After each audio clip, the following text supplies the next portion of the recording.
All right, Kenny, it is a new year. It is. It's 2023. It's January. New year, same us. Actually, new you. New you. So, Kenny's lost a good bit of weight here in the last few months. He's looking really good and About slim and 85 pretty. pounds. Yeah. So, this is the January fishing report. I am Jay Carson. This is Captain Kenny Mullins. That is 2023, and we are going to bring you the fishing report tonight. I appreciate everybody showing up and tuning in. We are live from Keaton Beach, just like we have been the last few months, right here at the Keaton Beach Trading Post. We got a little bit of a new setup here. Stephanie was kind of enough to give us a little space in the shop to do some videoing. So we may just be kind of make it a permanent location here. So should be fun. Good things for this year, and we're excited to be here and excited to bring you a fishing port. Where do you want to start, Kenny? Where you want to start? You want to start with that really cold Christmas front that came through? Yeah, it's yeah. 'Cause we're probably going to have a couple more, maybe. Yeah. You know, so it's good to talk about how bad it shuts down fish. Man, I tell you what, they got and then how much it fires them up afterwards. That is the truth. It was I was out of town, fortunately, for that. I was actually in Tennessee, and it was really cold there. I got like 2-degree temperatures up there. So when I got back right on as it was warming up, and it was phenomenal fishing. You're a fair weather fisherman. Well, I had to do the Christmas with mom thing. So excuses. Yeah, it was fortunate. I didn't have to be fishing when 21-degree temperatures with highs in the 40s or whatever it was. What did the water temperature get down to? You know?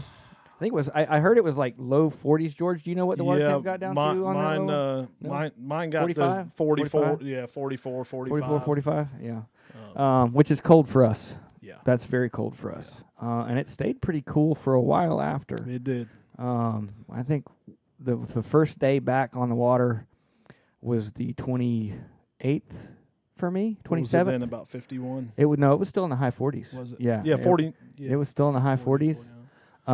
But then, and I can't remember exactly what day it was, but it was a beautiful day, and it was no wind, and it was kind of chilly in the morning. But man, when it warmed up in the afternoon, those fish turned on, and they wanted to feed. They put on the feed bag, and they really had the feed bag on ever since. Yep. The trout fishing has been just absolutely on fire. I mean, 4 to 6 feet of water on New Penny Gulp under popping cork. You say that, but there's still a lot of fish on the flats. Oh, yeah, a lot of fish on the flats. A lot of fish on the flats. In fact, on Monday before we had this little front come through, I was fishing on the flats. Unless you're on Osceola, there's fish on the flats. Exactly, yeah. Yeah. And I think, a lot of those fish that are in the river are probably moving out by now, too. Oh, yeah. Yeah. A lot of those fish that were in those are rivers in our area, and that includes the Steenhatchee River and the Ikefina River and the Osceola River and the St. Mark's River and Swanee River. All those fish will go down and can we talk about river fishing for just a minute? Do you mind?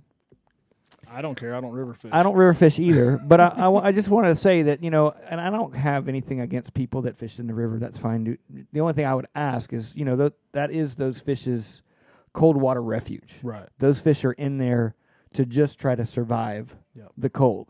And so, I mean, obviously it's pretty easy fishing. It's about as easy as it gets. And so what I would say is if you are river fishing, just be extra careful with the fish that you release. Yep. Just take your time. If you don't plan on keeping a fish, try to keep that fish in the water as much as possible. They're already cold. When you catch them, it stresses them out. And we just want to try to make sure that we ensure a high survivability rate when those trout get stacked up in the rivers like that. Because if everybody's in there pounding on them, man, you keep your limit, but you kill a bunch. I mean, there's no point in just sitting in one spot and just catching 200 fish to brag that you caught 200 fish. Yeah. At least bounce around, try to find some different fish. Yeah, exactly. And like I said, I've got no problem if you want to, fish in the rivers. Those fish are in there. Just, when you're in there and you are catching those fish, just take a little extra care of the fish that you don't plan on keeping to make sure that they, get back, survive, and continue to provide our ecosystem with a phenomenal fishery. So we got some questions coming in, guys. I appreciate everybody showing up tonight. If you have any questions, please feel free to throw those in there. As we go, I think we're going to be pretty laid back. It's just Kenny and I tonight, so we're not going to spend, maybe too much time following a set script or anything. So if you got some questions, I see some already coming up. Let me just acknowledge the people that are in here. Dante, appreciate you coming in, man. We appreciate you tuning in the show. Justin, what's up, boys? Headed to Cedar Key, so I'll be listening during the drive. Cool, man. I'm hoping you're going fishing over there. I think I might know who you're fishing with, too, if you are. So I hope you do some good. Bob Myers went to St. Mark's last Friday, caught close to 200 14-inch trout in the river every cast. Yeah. So that's kind of what we're talking about. Yeah, and my 200 comment was not because of that. I didn't see your comment when I said that. Yeah, I mean, just a general statement. That's kind of what we were talking about. Just when you're in there catching those fish, just be super careful about releasing those fish to make sure that they survive. Don't let them drop down in the bottom of the boat and flop around. And those fish are stressed as it is, right. And so we just want to try to limit the amount of stress we put on them anyway. Dante says, how did the recent cold front affect the fishing up y'all's way? Well, that's what we were just talking about, Dante. It really slowed it down for about, what did you say, 3-4 days? About 4 days. Yeah, about 4 days. And then as soon as we got on that warming trend afterwards, it got really good. I will say redfishing's been a little inconsistent. It has. It has. Now during that cold, I mean, I was still catching redfish. Yeah, and those redfish don't seem to be as affected by the cold as much either. No. But I will say I've been seeing a ton of redfish. There's lots of redfish out there on the flats, around the creeks. The bigger ones are on the flats. Bigger ones are on the flats, and I saw probably, 100 Monday afternoon and didn't catch a single one. So, I mean, you can get into situations like that this time of year where those fish, just for whatever reason, don't want to feed on that particular day. Yep. And you may go to the same spot the next day and just absolutely wear them out. Yep. So... I did that 2 days this week. We wore out the reds one day. The next day, we struggled. Right. We caught some, but we struggled. Yeah, and I do notice, too, it seems like when you're catching a bunch of trout one day, you might pick up a few reds here or there. The next day you catch a bunch of reds, trout bite isn't quite as good. Yep. It seems this time of year. This time of year, yeah. It's like one or the other. And I mean, if me and you aren't catching reds, it's tough. All right, George, I see your question. I'll get to that in just a second, my man. Let me get to this other one. Nate Laskowitz. I hope I said that right. Laskowitz? Does that look right? Laskowitz.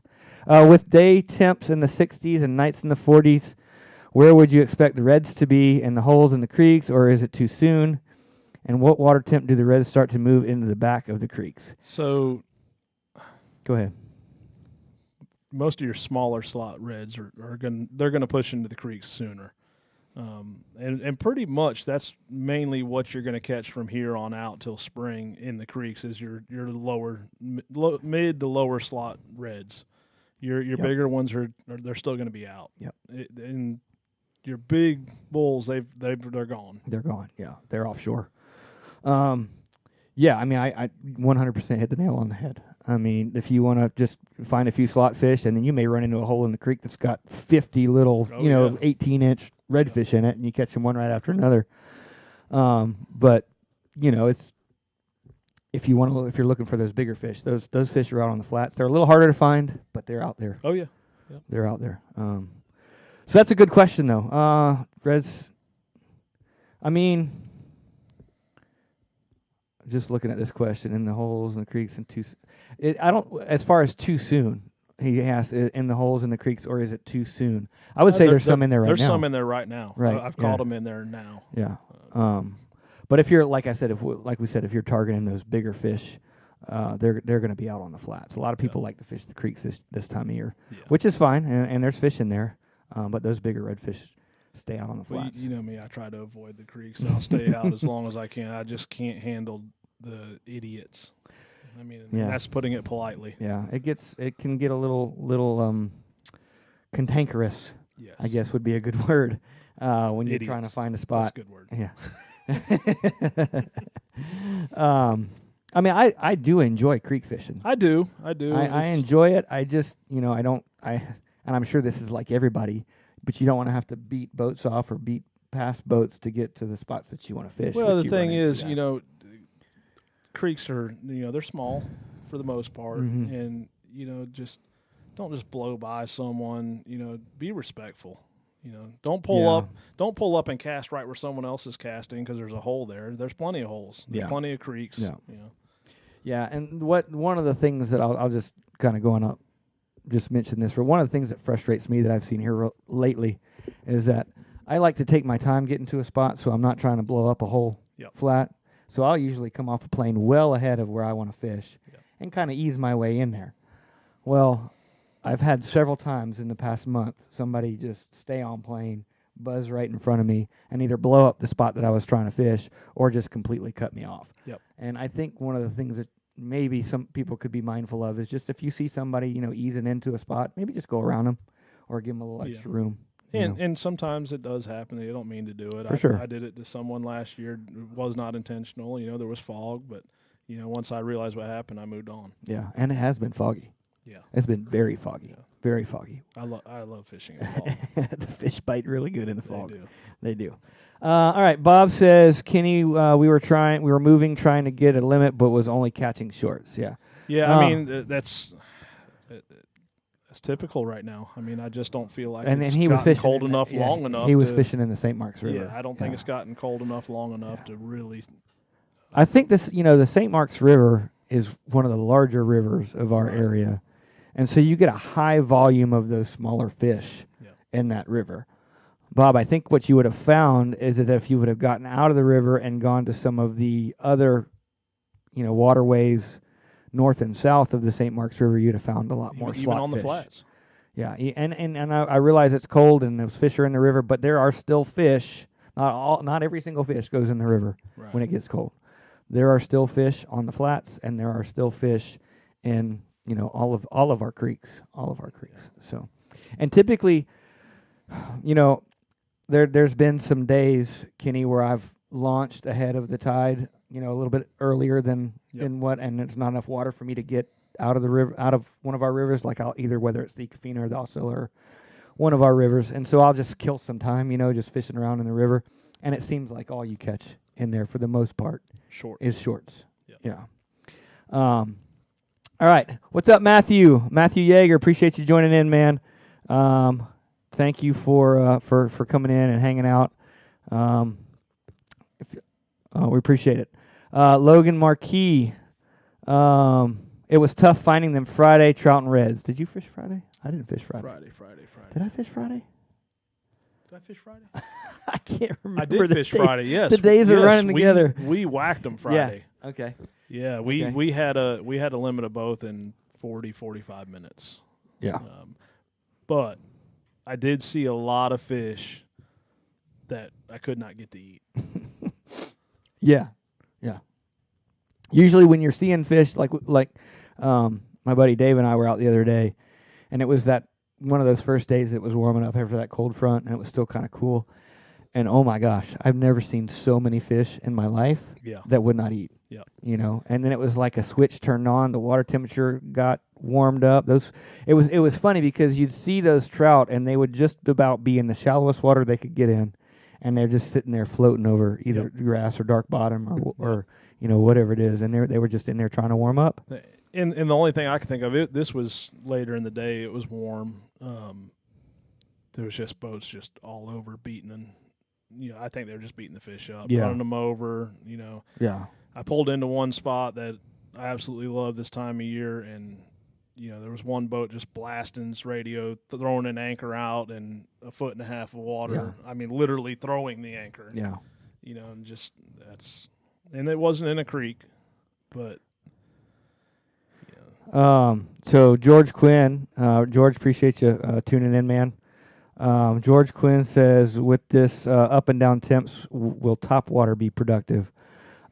George, when I've had my best luck in the wintertime, it has been at the very end of one of the warm-ups, right before a front comes through, on the foggiest of days. Yep, and they're just in a feeding frenzy. And they're just in a feeding mode.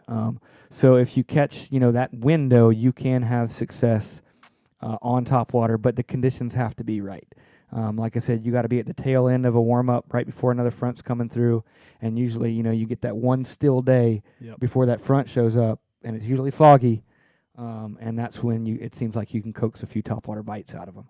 Another thing to talk about with these fronts is, make sure you check your weather report that morning, and even then it may not be real accurate. You'll get these fronts come in and, you look at the wind report and it's showing, 5 to 10 knots, and then you show up at the ramp and it's blowing 20, 25, 30. And if it's out of the north, you got to pay attention to that big time. That north wind will and you know what was funny? I think you were telling me this. There was a day about a week ago. I wasn't fishing, but you were saying that the wind wasn't even that bad for the day that you fished, but it was about a foot lower than it was supposed to be for that day, and almost never came in.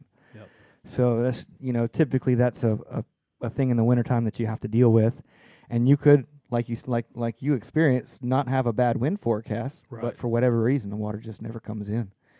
And then, I had a viewer, a loyal viewer, book a trip with me, and, I checked the forecast, checked the wind right before the front. Right. Everything looked great. Got down here, and I call him like, you may want to go to breakfast or something. This wind is brutal. So they showed up. They're like, look, we're not fishing in this.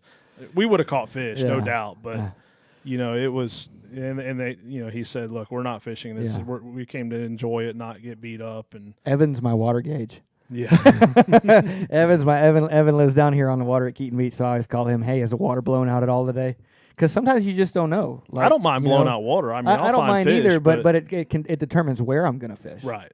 So if I'm trying to develop a plan for the day, I need to know. Hey, do we have water today that I can actually fish, or am I limited to where I can go? The average person's going to struggle on those blown out days. Well, for sure. Yeah, because it really limits.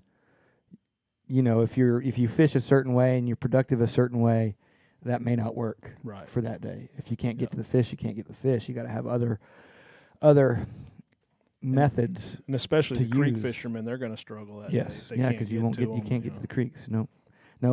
But I guess we could talk a little bit about what some strategies would be, if you do run into that situation. That might be something that we could spend a couple minutes talking about. So if we do have a day that's blown out and, it's cold, it's windy, it's blown out, and you can't get to the spots that you want to fish, what would be, and you can go first, and then I'll So basically, the fish are going to be in that water column that they're comfortable in, that 1.5, 2.5 feet, they're just going to push out with it, and they're not going to move any farther than they have to. So you just follow it out, and you're going to find them in that range. Yeah, and that's when holes and depressions on the flats become critical. Yeah. Some of them will stack up. That's what your airboat guys are just whacking them in the holes. That's what they're doing. And, but even then, the other fish they're just going to push out with it. And the ones that don't get stuck. Right. Yeah. And there'll be a line of fish out there. Oh yeah. There'll be a line. Like you'll not see anything, and then all of a sudden it's like, okay, there goes a fish, there goes a fish, there goes a fish. Yep. And if you start seeing that, that's the area that you really want to focus on. And if you're seeing fish and not catching any, then change tactics, or they might just not be biting that day, which can happen in the wintertime. And if you're fishing the incoming, as the tide's moving in, you just got to move in with them because they're riding it in. Yep. And then they're going to stop, especially if it's cold. They're going to stop on the first structure that they can warm up on. Yep. So looking for that structure that can warm those fish up, or they can find a spot to warm up quickly and get their metabolism up. That's another area that you can. Well, it's like that day that you were talking about. When you came back and fished, it was in the upper 40s. I came across a spot that was 57. Yeah. We were whacking them. Yeah. That was the day I called you. Yeah. Yeah. And we got on a spot that the fish were just loaded up on there, but the only reason they were in there was they were just trying to warm up. Yep. Yeah, and it was right after you called me, and I found a spot very similar, and it was just one at every cast. Yeah. So those are good things. That's a good. I guess that's something that you definitely need to keep into consideration as you're fishing in the wintertime. You want to talk a little bit about, I guess, what's been working here last last couple weeks? What you been catching them on? I mean, you don't have to give super specific, but a general bait. I've been catching them on Bold Bay rods. No, soft plastics, hard baits. I've been throwing some. I've scaled down smaller soft plastics, smaller soft plastics. Slow suspending plugs. I haven't. This is crazy for me because I love throwing plugs, but I haven't picked up a plug in a month, probably. Yeah, I haven't in the last week, probably. I mean, I've been throwing some small soft plastics, lightweight, some bigger soft plastics like the Salty Snack, Saltwater Assassin. It's just real slow suspending. Right. You know, and, right now the slower the better. Yeah, I mean, I've just been basically throwing, like you said, just soft plastics. I've been using a lot of stick baits here lately, and when I don't know, what do you call a stick? What do you call a stick bait? Like if you ask Pat McGriff, a stick bait is a topwater plug. Right. If you ask me what a stick bait is, or like a lip bait. Yeah, or a lip bait. When I throw a soft plastic stick bait, it's literally just looks like a stick. I don't know how else to describe it. But mirror lure Little Johns have been working good for me. I've been throwing those in a variety of different colors. I also started using the Slayer Inc. stick baits. I haven't used theirs yet. They're a little bit bigger, and what I like about them is you can cut them to size. Yeah, you can cut them down if they're, and I was using the. I've cut Little Johns down before. Yeah, and they work well too, but you just got a little bit more room to play with. If you want that bigger profile bait, you got it, and if you want to cut it down, you can do that too. And I was catching them on the Slayer Inc. Stick bait, the molting shrimp. That one was working good. It's got a little pink hue in it, which I don't know for whatever reason. Pink is the color this time of year. Whatever reason, that works really good. And then I was catching them on root beer too the other day too. So those two colors were. I throw a lot of this time of year. I'll throw a lot of watermelon slice by Assassin. Mm-hmm. I know a lot of people use watermelon red, but for whatever reason, that watermelon slice I'll catch 2 to 1. Yeah. The watermelon slice. Yeah, it's kind of like a watermelon color, right? I mean, it got some red in it. It has red in it. Yeah. It's different than a watermelon red like Zoom. Okay. Because it has more of a solid green back to it, like a watermelon rind, right? And then it goes down into the watermelon red flake. Yep. I don't know why. I mean, Steve Berryhill says that slow suspending plugs have been hot. So yeah. And George, especially Quinn, your Paul Browns, your Soft Deans. Catch 2000s, and you know me, I switch out hooks and make it even slower. Yeah. And George Quinn says that the Gold Ripon Slash has been working well for him. Yeah, I've been throwing the Gold Ripon Slash, the Red Hot, they got a pink 80 that I've been doing pretty good on. Yeah. The stick minnow, the pink 80 stick minnow. Yeah, it seems like that pink color for whatever reason in the wintertime. Man, it's money. Yeah. People give me a hard time too about throwing that color. But yeah, right. I mean, mainly the last week I've been throwing a lot more finesse stuff. Yeah, and so I think I was looking at the weather forecast for the next few weeks. It looks like we're going to get a pretty stable weather pattern in here. We got a front coming through next week. It's supposed to be beautiful this weekend. Cool mornings. Yep. Cool mornings, and then warming up in the afternoon. Like we talked about, anytime you get those warming trends in the wintertime, that's pretty much when, your best fishing is going to be.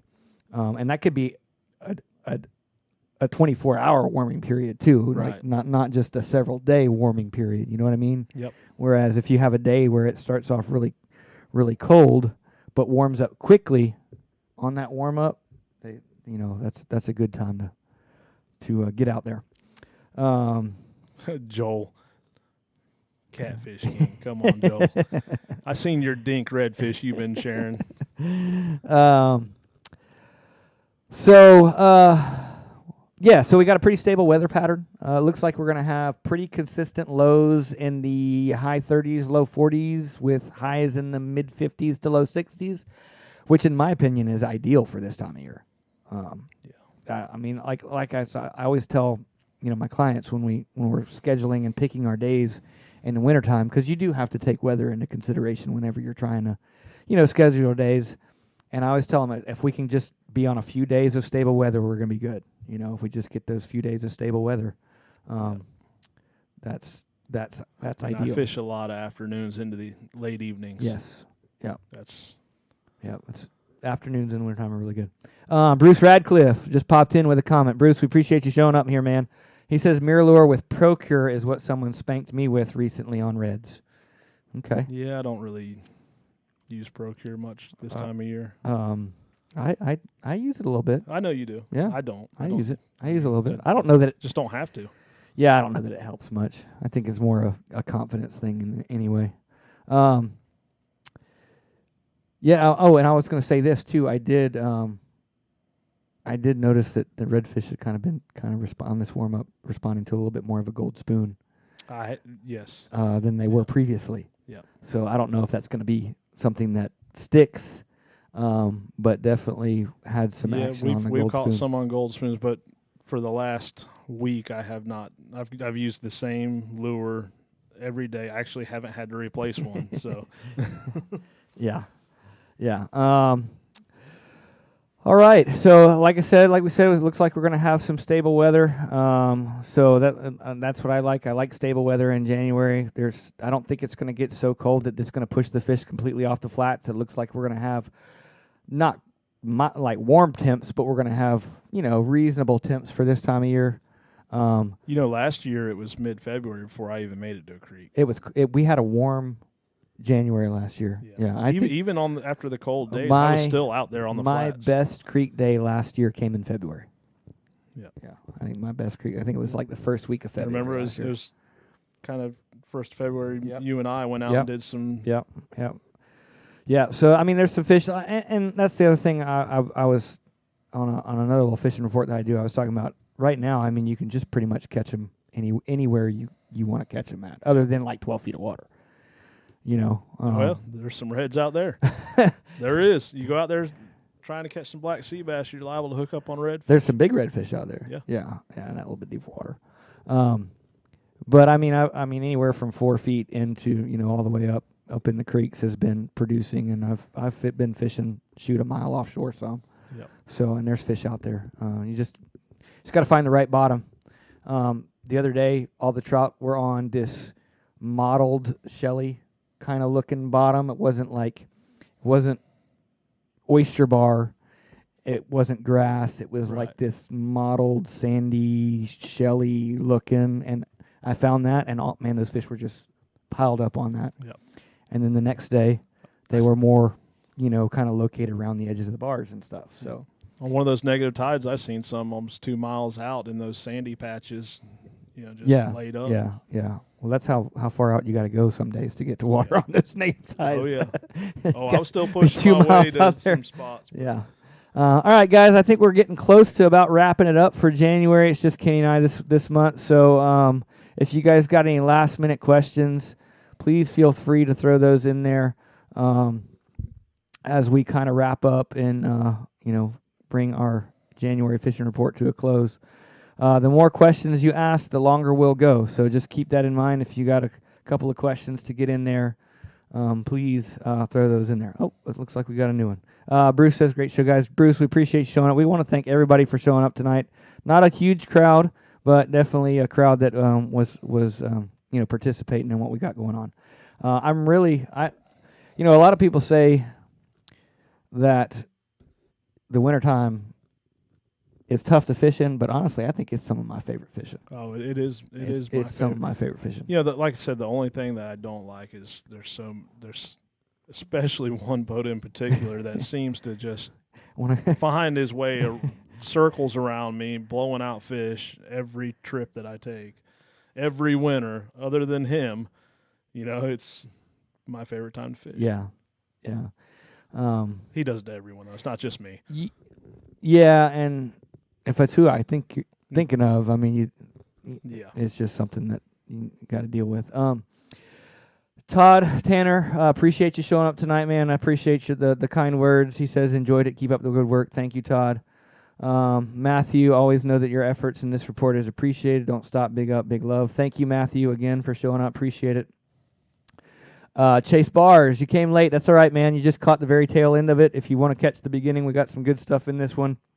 So feel free to go back and rewatch it.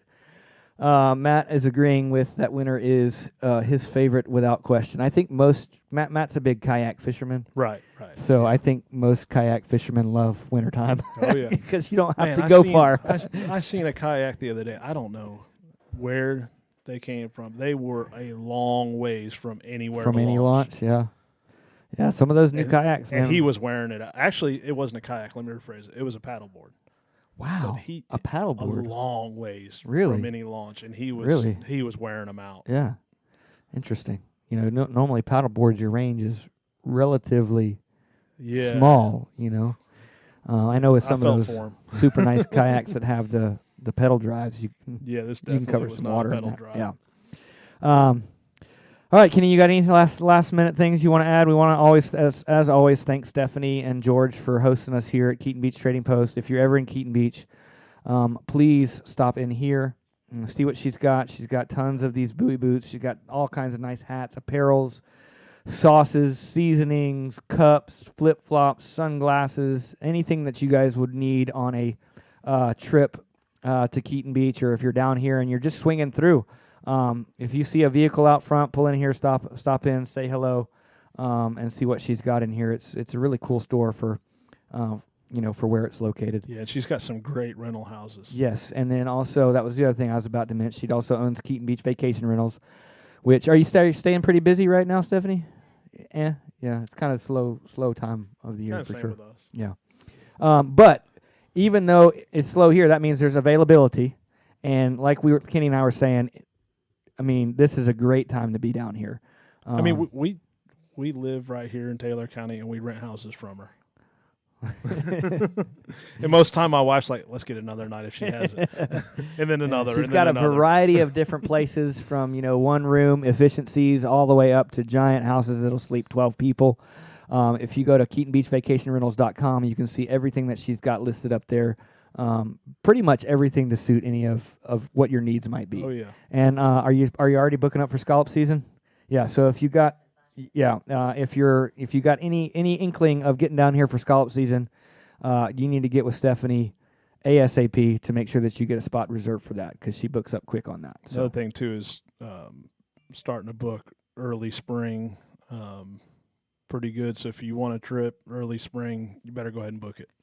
All right, so I just got a text from my buddy Matthew, who's in the chat, and he says, I missed the beginning. You may have addressed it, but I want one of those red and white caps in front of you. How to purchase. Matthew, all you got to do is swing by in here to Keaton Beach Trading Post and grab one of these hats. They can order online, right? Order online. Oh, you can? I didn't know you could order online. How do we order online? Okay, so is it the Keaton Beach Trading Post Facebook page? Okay, so just we can share. Matthew, if you go to the Keaton Beach Trading Post Facebook page, you can order this hat online, so you won't have to come down to Keaton Beach. I know you live in Tallahassee. That's kind of a good ride. So what's up, Harry? Harry Smith in the house. Harry's turning 40, so Harry's having a big shindig this weekend. Appreciate you tuning in, Harry. Yes, Bruce, George, and Stephanie rock. They do. Nate Lasquitz, great show, good info. Thank you, Nate, for tuning in, man. We really appreciate it. We do appreciate everybody that comes in and watches these. Absolutely. We really appreciate the interaction from everybody. So I think that covers it, right? Let's talk about Keaton Beach Bums. Okay, Keaton Beach Bums. That's right, Keaton Beach Bums, again, here located in Keaton Beach. Why don't you do that? Why don't you talk about them? Give them the rundown. Yeah. I don't have your paper. Well, I don't have the paper either. I don't know the address. I just know it's right there. It used to be the corner store. The corner store. And then what all they got in there, Kenny? Man, they got everything. They got some great tackle, the walk-in beer cooler, ice, gas. Oh, yes, they did. They will fry your fish. Yes. If you are down here staying at the beach and you want to get some fresh fish fried, they will do it for you. Did you know that, Dave? Yeah, they also have ribs, and barbecue is really good in there too. And they will like if you got a big group, you're down here staying in one of these rentals, and you got a big group, and you want to just do a big old bunch of ribs. Yep. Just call Jared and Monica, and they will cook you up if you book some a ribs. trip with us and you want to eat your catch as you're staying at one of Stephanie's houses. They'll cook your fish for you. That's right. They sure will. Yeah, it's a great store. Gas, fuel, bait, ice. The tackle they've got in there is just about as good as any tackle shop around and here. he'll get you whatever you want if he doesn't have it. It's awesome. They got they got bait for offshore fishing and all that stuff in there too. So, Bruce, appreciate you, man. Thank you again. We're gonna wrap it up. We will see y'all next month and bring you the February fishing report. And hope you guys have a great January. Great start to your new year. Gets off to a good start. And for Kenny Mullins, I'm Jay Carson. We'll see y'all next month.